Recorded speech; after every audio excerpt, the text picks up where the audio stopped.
AOC had some understandably harsh words for Samuel Alito's recent speech about why foreign leaders who think Roe v. Wade being overturned is a bad thing should really just stay out of our business.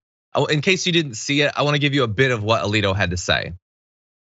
I had the honor this term of writing, I think, the only Supreme Court decision in the history of that institution that has been lambasted by a whole string of foreign leaders who felt perfectly fine commenting on American law. One of these was former Prime Minister Boris Johnson, but he paid the price.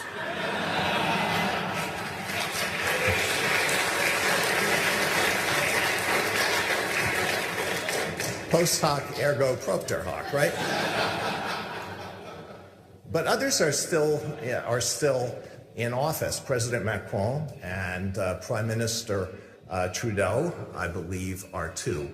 But what really wounded me was when the Duke of Sussex addressed the United Nations and seemed to compare the decision, whose name may not be spoken, with the Russian attack on Ukraine.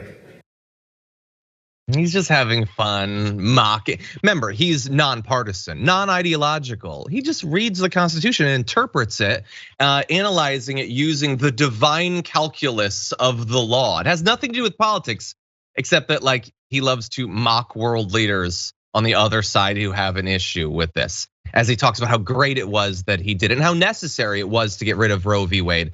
He's very confident and very open about his view on it now. Not necessarily so much back when he was trying to be confirmed there. You'd think, why isn't he bragging about how if you put me on the court, I'm gonna do this? He believes it's definitely necessary. There's nothing wrong with it. Then why at that point did he say, Roe v. Wade is an important precedent in the Supreme Court. It's been decided in 1973, so it's been on the book for a long time. It's a precedent that has now been on the books for several decades. It has been challenged, it has been reaffirmed, but it is an issue that is involved in litigation now at all levels. Weird how he was being so squirrely at that point, but now he's out. He's out and enthusiastic about this. The whole nonpartisan thing is long gone. And thankfully, Representative AOC is pointing out how big of an issue that is for the legitimacy of the court, tweeting, remember, it was Alito's opinion that leaked, and some are now thinking that maybe it was done to try to get John Roberts, who was considering maybe trying to get some people to flip, to fall in line. She says that fact paired with his politicized remarks below should be alarming to anyone. The Supreme Court is in a legitimacy crisis.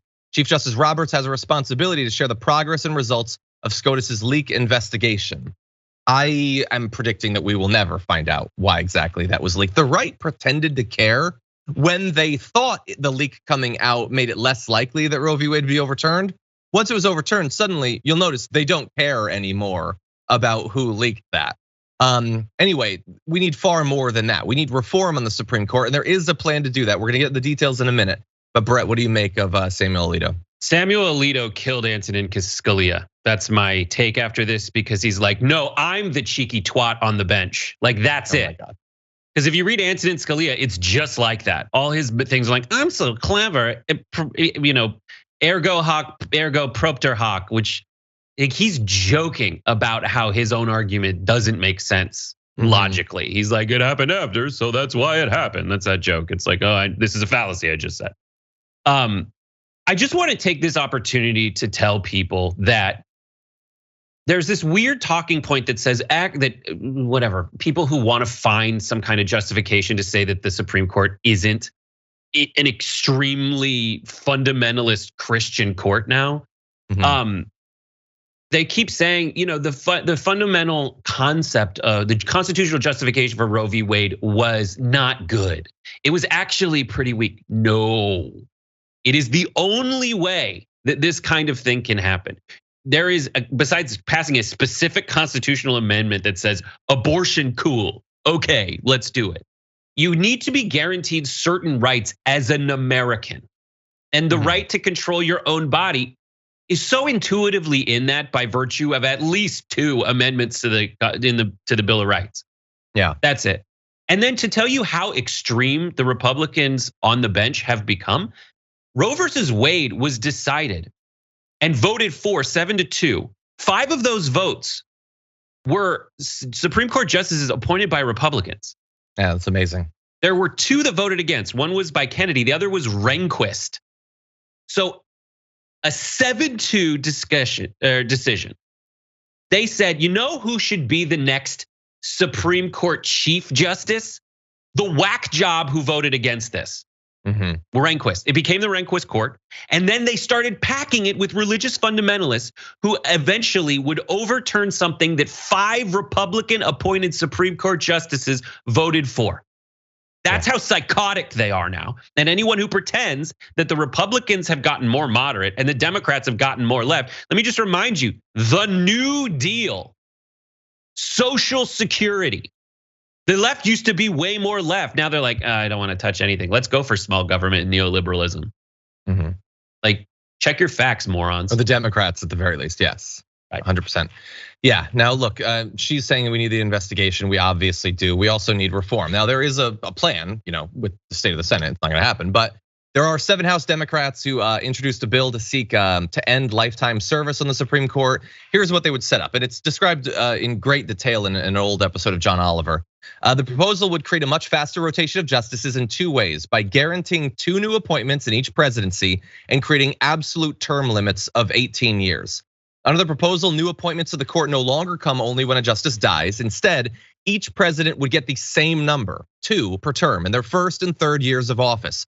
Existing justices would leave the court in the order they joined. Per the bill, they would keep their pay and status, but no longer actively serve unless another justice was incapacitated.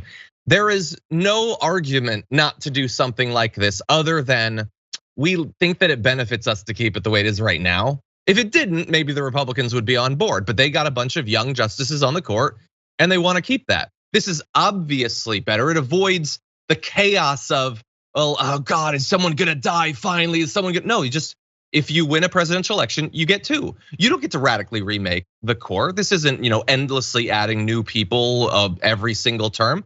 This is 2. And if you win both terms, you don't even necessarily get the majority for winning 2 terms back to back. You'd get 4 at that point. But if you kept winning presidential election after presidential election, in theory, you should have a strong impact on the court. Seems perfectly reasonable. We've reached out to some of the sponsors of it to see about getting them on. Of course, it's not gonna happen because it's common sense.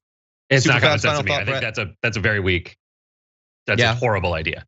Okay, well, I would love to debate it in detail at some point, but if you have any really fast point. While the Electoral College still exists, while the Senate overrepresents horrible people, while skews Republican by design, and there's a better precedential justification for expanding the court than there is for something like that, because the last time the court expanded, it was relative to total number of districts in America, and we should do the same right now.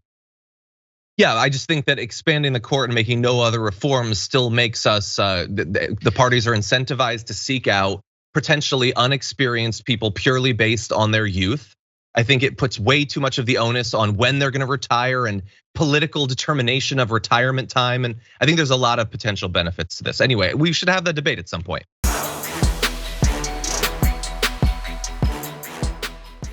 Check out the Damage Report podcast each day, wherever you get your podcasts, whether Pocket Casts or Stitcher or iTunes. You can join me as I give you the news and stories you want, with a range of co-hosts and interview guests jumping in on the fun each day. Again, that's the Damage Report, wherever you get your podcasts. And if you get them at iTunes, don't forget to rate and review. Sometimes I'll read them live on the show.